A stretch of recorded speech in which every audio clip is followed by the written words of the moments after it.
Uncle Roddus back again. It's video time, record time. It is summer. It is 2021. I think this is my first video for the year. Could possibly be my last. No, that's not true. I still have quite a few records on back order coming in the mail. Things are very slow, and some pre-orders, so they're coming too. I know one's been delayed till March. It is now mid-February, midsummer, and today I got the chills. Ha ha ha. And I didn't have them ready there. So yes, today I got the chills. And two chills reissues that have just come straight off the press, out of the shop, reissued on the Flying Nun.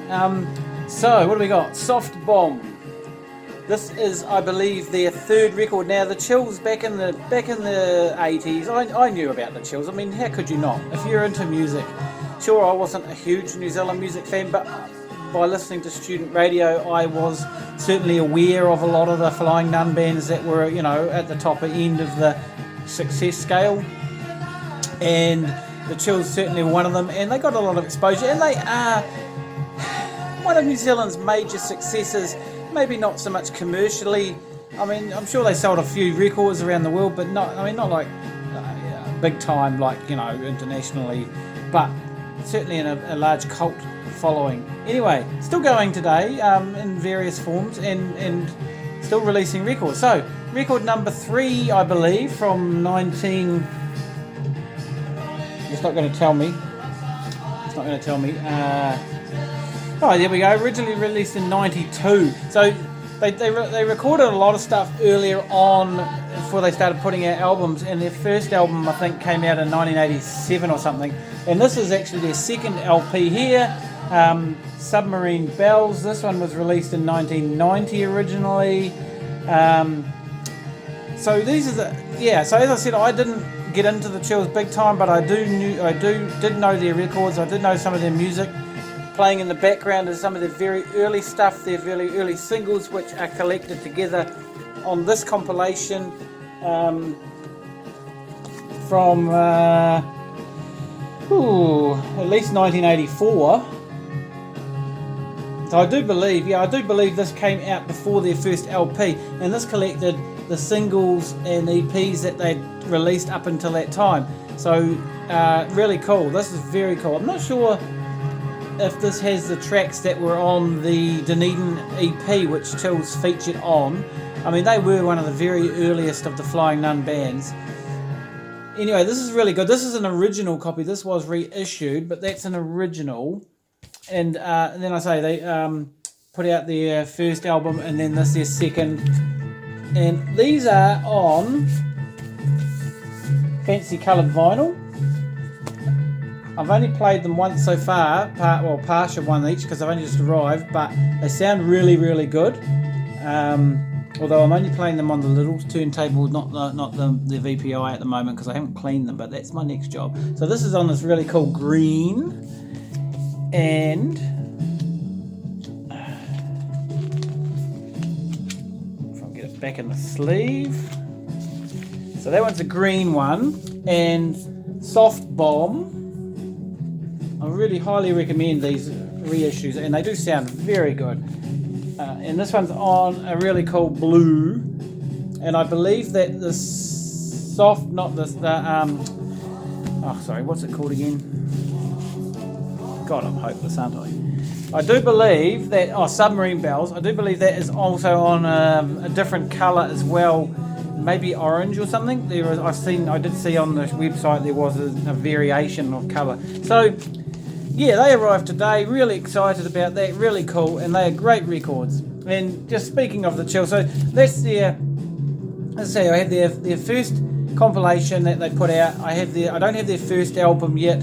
I have their second and third, and then also have their last two, being Snowbound being their last record that they released in 2018, which I've shown you before, and the previous to that, the Chills put out Silver Bells in 2015. So yeah, it's still putting it out there and still really good. Like the Bats, I showed the Bats earlier, another original Flying Nun band who I showed on a video recently just before Christmas. Their new LP had just come out, and they, a bit like the Chills, still putting out fantastically good music, haven't lost anything, really, really good. I think the Silver Bullets one is the better of these two, but although in saying that, this one hasn't had a lot of attention as much as it should do. I should make that my priority for the next few weeks, is to get stuck in to listening to those. So yeah, that's my today's arrivals, and then moving on. So I got one of the Facebook record groups I'm in. A guy posted this and said and tagged me and said, "Hey, you would probably like this." He knows I'm a bit of a jazz fan, and so I got onto YouTube, found some clips, and had a listen, and it sounded pretty good.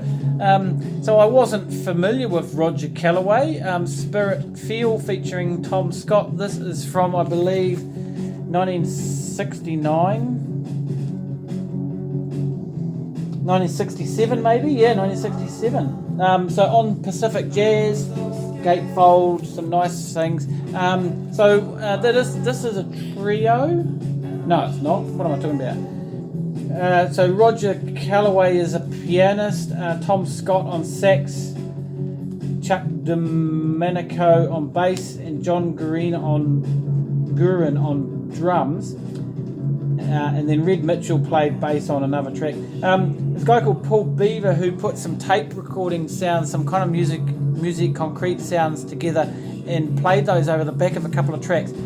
Interesting concept. Don't know if it works that well for me personally, but pretty cool record otherwise. So I had to get it off Discogs. Bit of a risk nowadays of whether they're going to show up in time, but they did, and I picked up another couple of New Zealand records off the same seller just to justify the postage. So picked this one up. Our Love Will Destroy the World. Now, one of our prolific noise makers here in New Zealand, underground drone noise. Campbell Neal is the man. He's in various other, I wouldn't say bands, but he operates under several different names, like Birchville Cat Motel, Blackbone Angel, are showing their records. So he's a pretty prolific man. He has a fair bit. He has between those three and some of the other stuff he's recorded under, and even, maybe even his own name. He has a shitload of recordings. Not so many on vinyl, but enough to keep me pretty busy. I mean, I still don't have all of his stuff. Oh, the record is called fucking Dracula Clouds. So how's that? That's a pretty cool title. And another sort of New Zealand type, well, actually not so much New Zealand, more of an international, you might say, underground thing. 2 Foot Flame, Ultra Drowning, I think this is called. Now, this is out on Matador in 1997. This is Michael Morley of the Dead Sea and Peter Jeffries of Nocturnal Projections and this kind of Punishment. So Peter's fantastic. I really love all of the music of his that I have, and he's put out some fantastic solo stuff.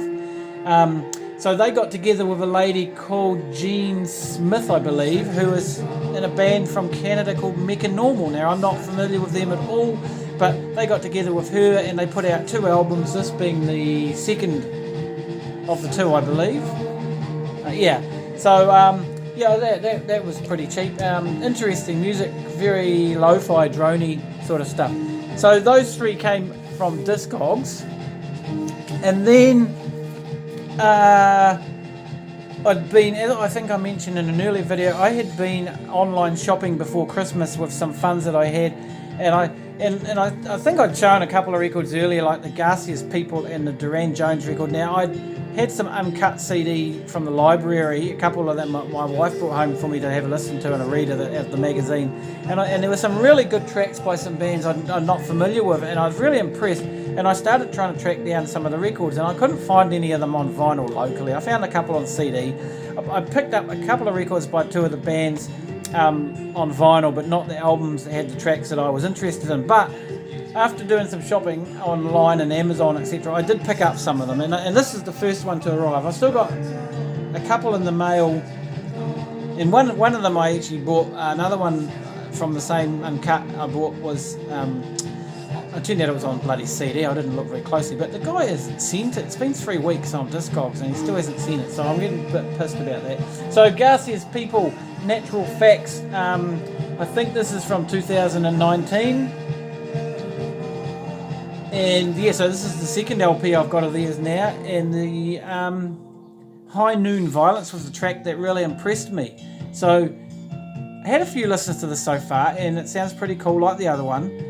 Still getting to grips with it. Back to New Zealand music, and this one is a new out. It just came out before Christmas, and I picked it up. The Super Turtles' third LP, Wait For It, on Sarang Bang Records. So I've got a fair chunk of the Sarang Bang Records. I think I've got all their vinyls apart from a 7-inch or two, but I've got all their vinyl on LP, and I've got some of their CDs. And this band, they've been around a long time. They've been around for a decade, I believe, or more. And their first LP on Sarang Bang was that called Beat Manifesto or something like that? I can't remember. Anyway, I'd seen it around sitting in the second-hand bins, and no one seemed to want to buy it. And it sat there for months and months, and I'd looked at it every time, and I knew it was on Sarang Bang, but I didn't get around to buying it. And eventually I did pick it up, and then not long after that, their second LP came out. So there was a really big gap between the two LPs. And now, not long after that, I mean, only less than a couple of years, this is their latest LP. And from the 2 or 3 listens I've had, I think that they're actually getting better each time. The vocalist is quite distinctive, Darren McShane. Yeah, he's quite a distinctive singer, but he reminds me of someone from an overseas band, but I can't think who. So that's pretty cool, and I'm going to have to sit down and clean all these in a minute because I haven't cleaned them. I've been waiting for a pile to build up, and then I'm going to clean them. Now, the last one, this is probably one of the best finds of the lot of them. I was in town with my wife a week or so ago, just after the holidays, and before work started picking up again, and it has picked up pretty good. We went to JB Hi-Fi's. I don't normally go to JB Hi-Fi's because I don't like. It's a chain shop, Australian based. It's got a lot of records, DVDs, CDs, all jammed in. Really, they've got a lot of stock. It's not always easy to look through, and I don't know. Anyway, it's a big chain store, but we were looking for an alarm clock. I actually needed a new alarm clock because my one died. And my wife was looking for something, and then I found the alarm clock. And then I said, while she was looking, I went and had a look at the... whoops, I'll have to just pop this off. Obviously, I've been prattling on way too long. Anyway, I was looking at the cheap bins. They had a cheap bin with some like $30 to $35 records or whatever, and there was some stuff in there that maybe, but I had it on CD. And anyway, but found this one. Now, I mentioned earlier video that I'd picked up Hot Rats, the reissue. So this is the Zappa family, or the Zappa Records, I should say. Reissue. This is from 2016, I believe. So, yeah, these reissues, not a lot of them around New Zealand, but when they have, 2 of them have turned up and they've been really cheap. So $25 I paid for this, and it is, again, like Hot Rats, it is really, really, it's great sounding vinyl, great sounding remastering or whatever. Or mastering by, Bernie Grundman. So, couldn't leave this in the bin, and the wife gave me some really dirty looks because I told her I wasn't buying any records this year, so to speak. Well, the proviso was I'm not buying lots and lots of records, but there will be some records that I will need to purchase because if I don't jump on them, I won't see them again, but in very limited numbers. So, like I say, there won't be many videos coming out this year once I get through all those back orders. But I couldn't not say no to this, so I got a bit of a hard time from her. Interesting this because I had an original back in my original vinyl days. I mean, for me in my younger days, of course, Directly From My Heart to You, which is a cover song, that really blew me away. And of course, My Guitar Wants to Kill Your Mama, were the two probably tracks that really stood out for me because they're fairly conventional. The rest of the record's a little bit outrageous out there. Of course, there's a quote from Edgard Varese on the back of here: "The present-day composer refuses to die." Now that I'm a lot older and a lot more appreciative of weird avant-garde music, the rest of the stuff on this is fucking awesome. I mean, yeah, sure, I probably liked it a little bit back in the day, but like I say, those two normal sounding tracks were the ones that really blew me away on this record. But now the rest of the record, I'm really rating this a lot more than I did when I'm younger. As I say, this sounds fantastic. It's a fantastic issue, and I'm looking forward to putting it on the big stereo because I haven't cleaned it yet. I've only been playing it on the small turntable, on the cheaper turntable. So that's my task after this video, is to clean all these and then start making some noises. All right, well, happy hunting, guys, and yes, there will be another video after this. Some stage once I get the rest of the reissue, the back orders and blah blah, that other stuff that's coming in, whenever it arrives. It's just coming in very slowly. Right, that's me. I'm going to stop prattling and let you get back to your day, and happy vinyl hunting, and hope you're all well. Thank you. Cheers.